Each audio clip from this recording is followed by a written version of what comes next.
தமிழக மக்களை குடிக்க வைக்கிறது யாருங்க? திராவிட மாடல் ஆட்சியாளர்கள். இந்த மதுவால தமிழ்நாடு சீரழிந்து போகுது. ஒரு கேள்வி பாருங்க, எங்களுடைய பெற்றோர்கள் மதுக்கடையில அமர்ந்திருக்கிறதால எங்களுடைய வாழ்க்கையும் எங்களுடைய கல்வியையும் எப்படி அவர்களால முன்னேற்ற முடியும்னு சொல்லிட்டு அவங்க ஒரு கேள்வி கேட்டிருந்தாங்க. உங்க ஆட்சி ரொம்ப கேவலமா இருக்குங்க, மதுக்கடையை மூடுங்கன்னு சொல்லிட்டு பேசுறாங்க.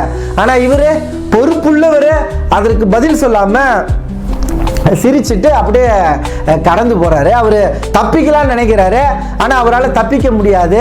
2026 சட்டமன்ற தேர்தலில் மக்கள் மன்றத்தில் இந்த திராவிட மாடல் ஆட்சியாளர்கள் நிச்சயம் பதில் சொல்லி ஆகணும். 2026 சட்டமன்ற தேர்தலில் திண்டிவனம் தொகுதியில் அண்ணன் சீமான் அவர்கள் நாம் தமிழர் கட்சியின் வேட்பாளராக என்ன அண்ணன் அறிவிச்சிருக்காரு. அதற்கு முதல்ல அண்ணன் சீமான் அவர்களுக்கு என்னுடைய நன்றியை தெரிவிச்சுக்கிறேன். அதே போல திண்டிவனத்தில் நடக்கக்கூடிய மக்கள் பிரச்சனைகளை எல்லாம் இனி ஒரு நாட்களில் களத்திலே சென்று காணொலியா வெளியிட்டு நான் உங்களிடம் வெளிப்படுத்துறேன். அதே போல நாம் தமிழர் கட்சி உறவுகள் நாம செய்யக்கூடிய பணிகளை எல்லாம் நிச்சயமா உங்களிடம் நான் தெரியப்படுத்துறேன்.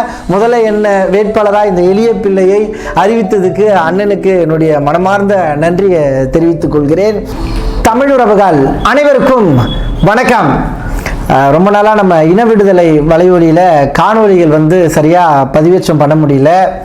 நாமளும் தொடர்ந்து காணொலிகள் பதிவேற்றம் செய்யணும்னு சொல்லிட்டு ரொம்ப விருப்பப்படுறோம். உங்களெல்லாம் சந்தித்து பேசணும். அதே போல் தமிழ்நாட்டில் நடக்கக்கூடிய மக்கள் பிரச்சனைகளை எல்லாம் எடுத்து பேசணும்னு சொல்லிட்டு விரும்புகிறோம். அதை உங்ககிட்ட கடத்துன்னு நினைக்கிறோம். ஒரு சில சூழலால் என்னால் சரிவர காணொலிகள் பதிவேற்றம் பண்ண முடியல. அதற்கு முதல்ல என்னுடைய வருத்தத்தை நான் தெரிவிச்சுக்கிறேன். தினமும் காணொலிகள் இனி ஒரு நாட்களில் நிச்சயமாக பதிவு செய்கிறேன். கொஞ்சம் வேலைப்பளு இருந்ததால் ஒரு 2 மாதம் அப்படியே காணொலிகள் போடாமல் கொஞ்சம் வெளியேறிட்டேன். இனி ஒரு நாட்களில் தொடர்ந்து நான் காணொலிகள் வெளியிடுவேன்னு சொல்லிட்டு உறுதியாக தெரியப்படுத்திக்கிறேன். அதே போல் 2026 சட்டமன்ற தேர்தலில் திண்டிவனம் தொகுதியில் அண்ணன் சீமான் அவர்கள் நாம் தமிழர் கட்சியின் வேட்பாளராக என்ன அண்ணன் அறிவிச்சிருக்காரு. அதற்கு முதல்ல அண்ணன் சீமான் அவர்களுக்கு என்னுடைய நன்றியை தெரிவிச்சுக்கிறேன். அதே போல் திண்டிவனத்தில் நடக்கக்கூடிய மக்கள் பிரச்சனைகளை எல்லாம் இனி ஒரு நாட்களில் களத்திலே சென்று காணொலியாக வெளியிட்டு நான் உங்களிடம் வெளிப்படுத்துகிறேன். அதே போல் நாம் தமிழர் கட்சி உறவுகள் நாம் செய்யக்கூடிய பணிகளை எல்லாம் நிச்சயமாக உங்களிடம் நான் தெரியப்படுத்துகிறேன். முதல்ல என்ன வேட்பாளராக இந்த எளிய பிள்ளையை அறிவித்ததுக்கு அண்ணனுக்கு என்னுடைய மனமார்ந்த நன்றியை தெரிவித்துக் கொள்கிறேன். அதே போல் இப்போ நம்ம மக்கள் பிரச்சனை, இப்போ நாட்டில் நடக்கக்கூடிய பிரச்சனையை பற்றி நம்ம பேசுவோம். சில நாட்களுக்கு முன்பு உதயநிதி ஸ்டாலின் அவர்கள் ஒரு மேடையில் அமர்ந்திருந்தார். ஒரு பள்ளி மாணவி பேசியிருந்தாங்க. அவங்க உண்மையாகவே நல்லா பேசியிருந்தாங்க. உதயநிதியெல்லாம் வியந்து பார்த்துட்டு இருந்தாரு. இந்த மாணவி நல்லா பேசுகிறாங்களே அப்படின்னு சொல்லிட்டு கவனிச்சுட்டு இருந்தாரு. திடீர்னு பேசும்போது அந்த மாணவி என்ன சொன்னாங்கன்னா, இதுபோல் அரசு பள்ளியில் படிக்கக்கூடிய மாணவர்களுடைய பெற்றோர்கள் எல்லாம் மதுக்கடையிலே அமர்ந்திருக்கிறாங்க. அப்படி அமர்ந்திருக்கும் போது கேள்வியை பாருங்க, எங்களுடைய பெற்றோர்கள் மதுக்கடையில் அமர்ந்திருக்கிறதால எங்களுடைய வாழ்க்கையும் எங்களுடைய கல்வியையும் எப்படி அவர்களால் முன்னேற்ற முடியும்னு சொல்லிட்டு அவங்க ஒரு கேள்வி கேட்டிருந்தாங்க. அந்த இடத்துல உதயநிதி ஸ்டாலின் அவர்கள் வெக்கப்பட்டு, ஐயோ என்னடா இது, நம்மளை தான் இந்த மாணவி தாக்கி பேசுகிறாங்களே அப்படின்னு சொல்லிட்டு நினச்சி சிரிச்சார். அவரால் சிரிக்க மட்டும்தான் முடியும், சிந்திக்க முடியாது. ஆனால் நம்மளால் சிந்திக்க முடியல. தமிழக மக்களை குடிக்க வைக்கிறது யாருங்க? திராவிட மாடல் ஆட்சியாளர்கள். இந்த மதுவால தமிழ்நாடு சீரழிந்து போகுது. ஒரு பள்ளி மாணவி துணை முதலமைச்சர் அவரை மேடையில் வைத்து உங்க ஆட்சி ரொம்ப கேவலமா இருக்குங்க, மதுக்கடையை மூடுங்கன்னு சொல்லிட்டு பேசுறாங்க. ஆனா இவரு பொறுப்புள்ளவரு அதற்கு பதில் சொல்லாம சிரிச்சுட்டு அப்படியே கடந்து போறாரு. அவர் தப்பிக்கலாம் நினைக்கிறாரு, ஆனா அவரால் தப்பிக்க முடியாது. 2026 சட்டமன்ற தேர்தலில் மக்கள் மன்றத்தில் இந்த திராவிட மாடல் ஆட்சியாளர்கள் நிச்சயம் பதில் சொல்லி ஆகணும். ஏன்னா அவங்க தானே சொன்னாங்க, நாங்கள் ஆட்சிக்கு வந்தால் படிப்படியாக மதுக்கடைகளை மூடுவோன்னு பேசுனாங்க, மதுவில்லாத ஒரு மாநிலமாக மாற்றி காட்டுன்னு பேசுனாங்க. எடப்பாடி ஆட்சி செய்யும் போதெல்லாம் மதுக்கடையை மூடுவோம் மதுக்கடையை மூடுவோன்னு சொல்லிட்டு கருப்பு உடை அணிந்தல்லாம் ஐயா ஸ்டாலின், அப்புறம் கனிமொழி அவர்கள் எங்க இருக்கானே தெரியல, அக்கா கனிமொழி அவர்கள், உதயநிதி ஸ்டாலின் எல்லாம் போராடினாங்க. ஆனா இன்னைக்கு பாத்தீங்கன்னா மதுக்கடையை மூடுவதற்கு எந்த ஒரு திட்டமும் அவர்கள்கிட்ட இல்ல. படிப்படியா கடையை மூடுவோன்னு சொன்னாங்க. ஆனா ஒவ்வொரு நாளும் படிப்படியா புதிய புதிய கடையை இந்த திராவிட மாடல் ஆட்சியாளர்கள் திறந்துட்டு இருக்காங்க. இதுதான் இவர்களுடைய சாதனை. குறிப்பா ஒரு பள்ளி மாணவி உதயநிதி ஸ்டாலின் அவருடைய ஆட்சியை கேவலப்படுத்தி அவர் முன்னாடியே பேசியிருந்தாங்க. அது வரவேற்கத்தக்க ஒரு கருத்து. நீங்க யோசிச்சு பாருங்க. நேற்று ராமேஸ்வரத்தில் வந்து ஒரு 12ஆம் வகுப்பு மாணவி ஷாலினி, அவங்க பாருங்க பள்ளிக்கூடத்துக்கு போகக்கூடிய மாணவியை ஒருத்தர் என்ன பண்றாரு, பட்ட பகல்ல வெட்டி சாகடிக்கிறார். பட்ட பகல்ல வெட்டி சாகடிக்கிறார். காரணம் கேட்ட காதலிக்க மறுத்துட்டாங்க, அதனால இவர் வந்து வெட்டி சாகடிக்கிறாரு அப்படின்ற மாதிரி ஒரு செய்தி வருது. நம்ம என்ன கேட்கிறோம்னா, பெண்களுக்கான பாதுகாப்பு தமிழ்நாட்டில் இப்படிதான் இருக்கா? இவ்வளவுதானே பெண்களுக்கு பாதுகாப்பு? பட்ட பகல்ல ஒரு பொண்ணை வெட்டி சாகடிக்கிற நிலைமையில தான் தமிழ்நாட்டுடைய இந்த சட்டம், இந்த காவல்துறை, இவருடைய பாதுகாப்பெல்லாம் இவ்வளவுதான் இருக்கா? இந்த கேள்வி நம்ம கேட்கிறோம். இதற்கு முன்னாடி அண்ணா பல்கலைக்கழக மாணவி தொடர்ந்து கொண்டே இருக்கு பல குற்றங்கள், பெண்களுக்கு எதிரான குற்றங்கள் அதிகரிச்சுட்டே இருக்கு.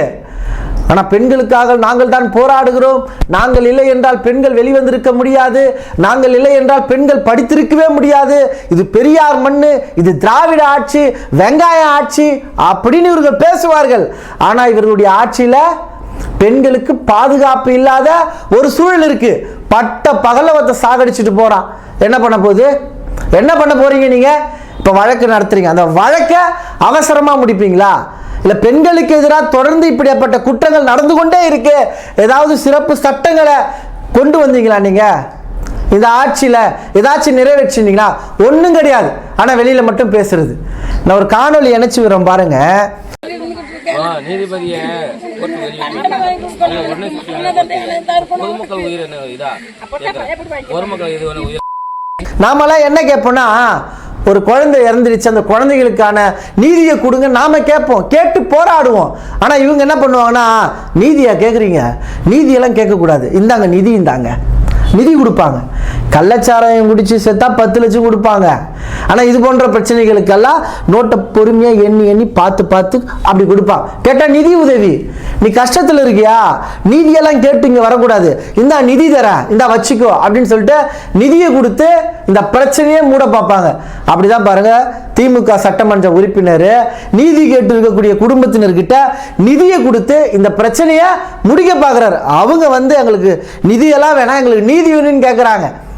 இந்த ஆட்சியாளர்கள் என்ன பதில் சொல்ல போறாங்க? நம்ம என்ன கேட்கிறோம்னா, இது போன்ற குற்றங்கள் எல்லாம், பெண்களுக்கு எதிராக இது போன்ற குற்றங்கள் தொடர்ந்து நடைபெறுவதற்கான காரணம் தமிழ்நாட்டில் இந்த போதைப் பொருள் பெருக்கம் அதிகரிச்சு, குடிச்சிட்டு பல பேர் வம்புக்குன்னு பிரச்சனைகள் ஈடுபடுறான், வம்புக்குன்னு ஒருத்தனை குத்தி கொலை பண்றான். ஏன்டா அவன் குத்தி கொலை பண்ணான்னு பார்த்தா அதுக்கு பின்னாடி போதைப் பொருளை அவன் பயன்படுத்தியிருக்கான், அவன் சாராயம் குடிச்சிருக்கான்.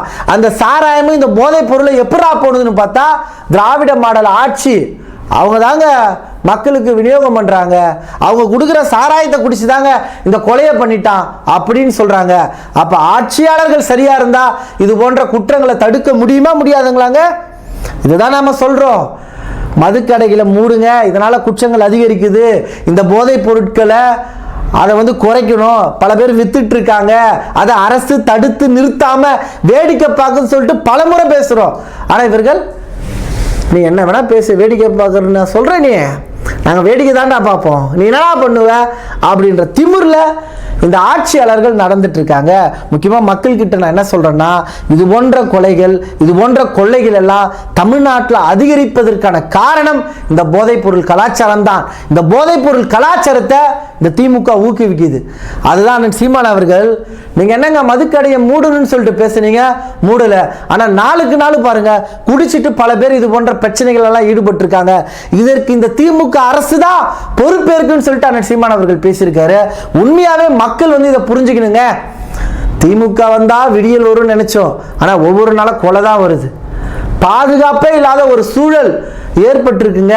அதனால 2026 சட்டமன்ற தேர்தலில் அவங்க நினைச்சிட்டு இருக்காங்க மக்கள் என்னதான் பண்ணாலும் நமக்கு தான் ஓட்டு போடுவாங்கன்னு இந்த திமுகவினர் நினைச்சிட்டு இருக்காங்க. காரணம் என்னன்னா, ஒரு 500 கொடுத்தரலாம், ஒரு 1000 கொடுத்தரலாம், 1000 வாங்கிட்டு மக்கள் நமக்கு ஓட்டு போட்டுருவாங்கன்னு அவங்க நினைச்சிட்டு இருக்காங்க. ஆனா மக்கள் தான் இவர்களுக்கு பாடம் புகட்டணும். இந்த ஆட்சியை வீழ்த்த வேண்டியது மக்களுடைய கடமை. முக்கியமாக இந்த தகவலை உங்களோட தெரியப்படுத்தணும் என்பதற்காகத்தான் இந்த காணொலியை நான் பதிவு செய்கிறேன். மீண்டும் அடுத்த ஒரு நல்ல பதிவுகளில் உங்களை சந்திக்கிறேன். இதுவரை நமது இன விடுதலை வலையொலியை பின்தொடராத உறவுகள் பின்தொடருங்கள், விருப்பம் தெரிவிங்கள். இந்த பதிவு குறித்த உங்களுடைய கருத்துக்கள் வரவேற்கப்படுகிறது. நன்றி, வணக்கம், வாழ்க தமிழ்.